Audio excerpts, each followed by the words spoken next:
నమస్కారం అండి యూట్యూబ్ ప్రేక్షకులకు శ్రీ గురుభ్యో నమ శ్రీ మాత్రే నమ. యూట్యూబ్ మిత్రులందరికీ ప్రత్యేక ధన్యవాదాలండి. ముందుగా మా ఛానల్ కొత్తగా చూస్తున్న వారైతే సబ్స్క్రైబ్ చేసుకోండి, లైక్ చేయండి, షేర్ చేయండి.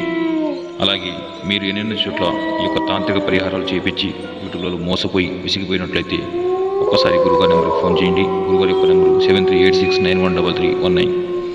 అయితే ఈ వీడియో వచ్చేసి క్షుద్ర ప్రయోగం, శత్రు మరణం. దేనికోసం ఇలా చేస్తారంటే దయచేసి మంచి కోసం చేయండి. మన మీద, మన పిల్లల మీద, మన ఇంటి మీద కానీ, మనం చేసే వ్యాపారంలో కానీ చేయరాని చేయకూడదు చేసి మనల్ని ఇబ్బంది పెట్టి మన నాశనం కోరుకునే వాళ్ళు చాలామంది ఉంటారు. మన చుట్టూ తిరుగుతూనే మన నాశనం కోరుకుంటారు. అలాంటి వాళ్ళని తిరిగి మన సర్వనాశం చేయొచ్చు కేవలం 3 రోజుల్లో. జరిగే విధానాలు కూడా మీకు లైవ్లో చూపిస్తాము. 1-2 సార్లు ఆలోచించి చేయండి. టైంపాస్ మాత్రం ఫోన్ చేయకండి. స్త్రీ పురుష వశీకరణం, భార్యాభర్తల వశీకరణం, ఇంటి సమస్య ఏదైనా సరే పరిష్కారం